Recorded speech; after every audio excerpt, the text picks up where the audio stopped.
Subscribe करें हमारे channel सर्वेटेक को और देखें नीट एंट्रेंस एग्जामिनेशन के लिए फीमेल रिप्रोडक्टिव सिस्टम पर आधारित एमसीक्यू टाइप क्वेश्चंस का सेट नंबर 65 फ्रेंड्स।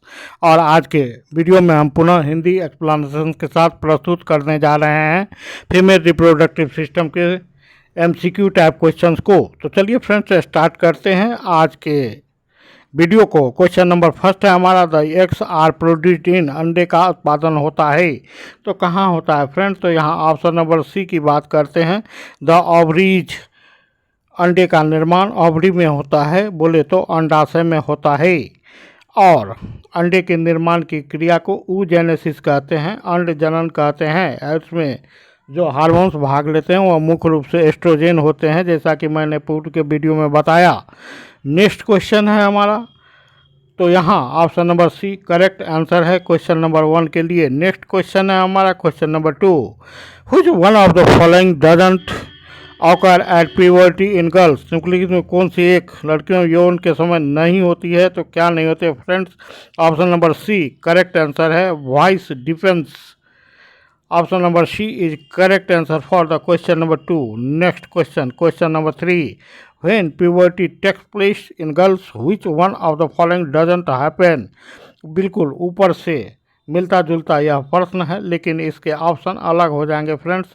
जब लड़कियों युवा आता है तो निम्नलिखित कौन सी बात नहीं होती है फ्रेंड्स? तो यहाँ पर option number B correct answer हो जाएगा, shoulders broaden. Option number B is correct answer for the question number 3। Next question की हम बात करेंगे फ्रेंड्स। क्वेश्चन नंबर 4 है हमारा, during the menstrual cycle which of the following events happen if a released egg doesn't become fertilized? मासिक धर्मचक्र के दौरान यदि जारी किया गया अंडा निषेचित नहीं होता तो निम्नलिखित में से कौन सी घटना घटित होती है फ्रेंड्स? तो यहाँ बात करते हैं ऑप्शन नंबर 4, क्वेश्चन नंबर 4 का option number B correct answer हो जाएगा। The lining of the womb wall breaks down and menstrual cycle again starts with a fall of the progesterone, progesterone के लेवल में डिक्रीज होता है और पुनः mains की क्रिया शुरू हो जाती है। और द लाइनिंग ऑफ द ओम बोला जाए तो यूट्रस का जो एंडोमेट्रियम आंतरिक लेयर होता है वह ब्लड के साथ शरीर के बाहर निकाल दिया जाता है। नेक्स्ट क्वेश्चन की बात करेंगे friends. Question number 5, menstruation is a term used for, तो यहाँ पर मेंस्ट्रुएशन एक टर्म है, एक शब्दावली है जिसका उपयोग किया जाता है किसके लिए फ्रेंड्स? तो यहाँ पर हैविंग ए पीरियड के लिए उपयोग किया जाता है। क्वेश्चन नंबर 5 का option number D correct answer है। Next question, question number 6, this occurs on the day 1 to 5 of the menstrual cycle. Menstrual cycle के 4 फेज होते हैं फ्रेंड्स, और यहाँ पूछा गया है 1 to 5 of the menstrual cycle in दिनों में क्या होता है? तो यहाँ पर ऑप्शन नंबर 6, क्वेश्चन नंबर 6 के ऑप्शन नंबर सी की बात हो रही है। Option number C is correct answer for this question number 6। Option C है हमारा, shedding of the lining of the uterus, जैसा कि मैंने पूर्व के क्वेश्चन में डिस्कस किया। नेक्स्ट क्वेश्चन की बात करते हैं फ्रेंड्स। नेक्स्ट क्वेश्चन है हमारा question number 7, Which one of the following is not the function of the female reproductive system? निकली कौन सा एक मादा प्रजनन तंत्र का कार्य नहीं है फ्रेंड्स? तो यहाँ पर हम बात करेंगे ऑप्शन नंबर ए की, टू एक्सक्रीट वाटर, बाकी के बाकी। Option number B correct answer है। Option number C correct answer है। Option number D correct answer है। तो यहाँ option number A female reproductive system का कार्य नहीं है टू एक्सक्रीट वाटर। यह किसका कार्य है फ्रेंड्स? यह एक्सक्रीटरी सिस्टम का, उत्सर्जन तंत्र का कार्य होता है फ्रेंड्स। तो हम बढ़ते हैं नेक्स्ट क्वेश्चन के लिए। क्वेश्चन नंबर 8 है हमारा, this occurs between the days 16 to 28 of the menstrual cycle. मासिक धर्मचक्र के 16वें से 28वें दिन के बीच के बारे में पूछा जा रहा है कि निम्नलिखित में से कौन सा ऑप्शन करेक्ट आंसर हो जाएगा फ्रेंड्स? यहाँ हम बात करते हैं ऑप्शन नंबर सी की, the lining of the uterus remain in place in preparation for the possible arrival of an embryo. और यहाँ एम्ब्रियो के इम्प्लांटेशन की बात हो रही है फ्रेंड्स। आगे हम बढ़ते हैं, नेक्स्ट क्वेश्चन को देखते हैं। क्वेश्चन नंबर 9 है हमारा, that fusion of the male and female gamete to form a zygote is known as, वह प्रक्रिया क्या कहलाती है जिसमें मेल गैमिट और फीमेल गैमिट का संयुग्मन होता है और इसके फलस्वरूप युग्मनज का निर्माण होता है, इसे कहते हैं option number D fertilization. So option number D is correct answer for the question number 9। Next question की बात करेंगे, the period during which a girl sexually matures is called, इसको क्या कहते हैं फ्रेंड्स, तो यह प्यूबर्टी कहलाता है। So option number C is correct answer for the question number 10। Next question की हम बात करेंगे, which one of the following is not part of the female reproductive system, तो निम्नलिखित में से prostate gland female reproductive system का भाग नहीं है, बल्कि यह भाग है किसका, तो मेल रिप्रोडक्टिव सिस्टम नर प्रजनन तंत्र का भाग है और इसके सहयोग से सीमेन का निर्माण होता है, जैसा कि मैंने पूर्व के वीडियो में बताया मेल रिप्रोडक्टिव चैप्टर के अंतर्गत। Show option number A is correct answer for the question number 11। Next की बात करेंगे, क्वेश्चन नंबर 12 है हमारा, सिलेक्ट द करेक्ट स्टेटमेंट, सही कथन का चयन करें, तो यहाँ पर ऑप्शन नंबर ए करेक्ट हो जाएगा। When a girl is born the ovaries already contain thousands of the immature eggs. Next question की बात करेंगे, क्वेश्चन नंबर 13 है हमारा और इसका option number A correct answer हो जाता है फ्रेंड्स। निम्नलिखित में कौन सा हार्मोन विकास और महिलाओं के अंडाशय और पुरुषों के वृषण के आवश्यक है फ्रेंड्स, तो यहाँ पर ऑप्शन नंबर ए अगेन करेक्ट आंसर हो जाएगा। यह हार्मोन है फॉलिकल स्टिमुलेटिंग हार्मोन, जिसे शॉर्ट में एफएसएच के नाम से जाना जाता है और जिसका स्रावन होता है एडिनो हाइपोफाइसिस या interior lobe of pituitary gland से। आगे हम बढ़ते हैं फ्रेंड्स, यहाँ option number A correct answer हो जाएगा क्वेश्चन नंबर 14 के लिए और देखते हैं क्वेश्चन नंबर 13 के लिए। अब देखते हैं question number 14, which of the following hormones stimulate the initial development of ovarian follicles.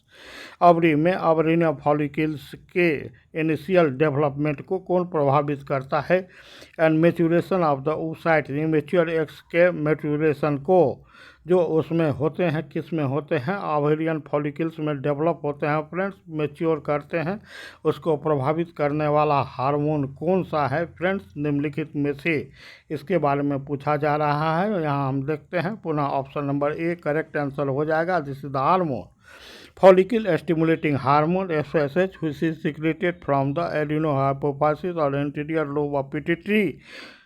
Next question है हमारा question number 15, the maturation and release of the eggs are regulated by the hormones such as, अंडों की परिपक्वता और रिहाई को hormones द्वारा नियंत्रित किया जाता है, तो यहाँ देखते हैं option number B correct answer है ल्यूटिनाइजिंग हार्मोन एलएच। यह पुनः ऐसा हार्मोन है जो सेक्स ग्लैंड से संबंधित होता है और इसका भी स्रावन एडिनो हाइपोफाइसिस या इंटीरियर लोब ऑफ पिट्यूटरी से होता है और उपरोक्त दोनों हार्मोन को मिलाकर एफएसएच और एलएच को मिलाकर गोनेडोट्रोपिक हार्मोन जीटीएच का नाम दिया जाता है फ्रेंड्स।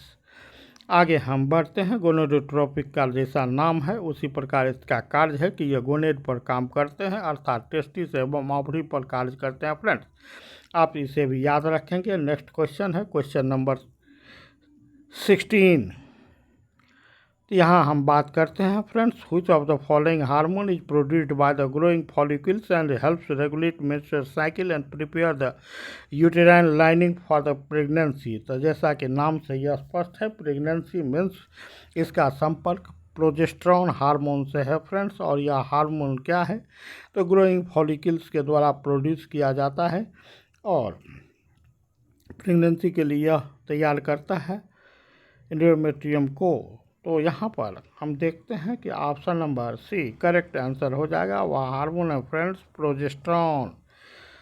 नेक्स्ट हार्मोन की बात करेंगे friends, which of the following hormone is primarily involved in preparing the uterine lining for the implantation of the fertilized egg and maintaining the early pregnancy.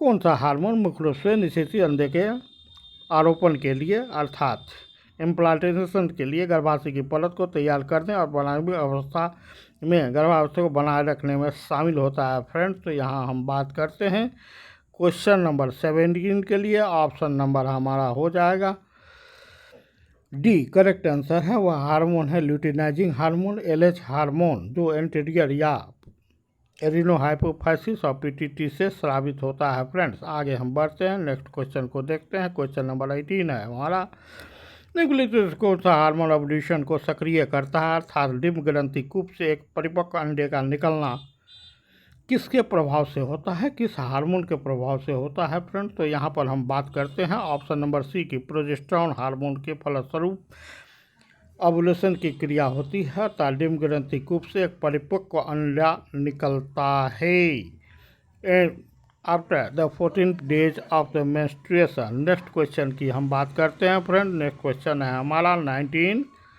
और 19 का यहाँ पर हो जाएगा आंसर, निम्नलिखित में से कौन सा हार्मोन ओवुलेशन के बाद कार्पस ल्यूटियम को बनाए रखने में मदद करता है, जो प्रारंभिक गर्भावस्था का समर्थन करने के लिए प्रोजेस्टेरॉन का उत्पादन करता है। फ्रेंड तो यहाँ पर हम देखते हैं क्वेश्चन नंबर 19 का आंसर हो जाएगा option number D, option number D luteinizing hormone LH। Next question है क्वेश्चन नंबर 20 और क्वेश्चन नंबर 20 के लिए हमारा option number C correct answer है। निम्नलिखित में से कौन सा हार्मोन गर्भाशय का एंडोमेट्रियम स्तर के रखरखाव प्रारंभिक गर्भावस्था में बनाए रखने और इसे गर्भावस्था हार्मोन भी कहा जाता है, यह होता है प्रोजेस्टेरॉन हार्मोन।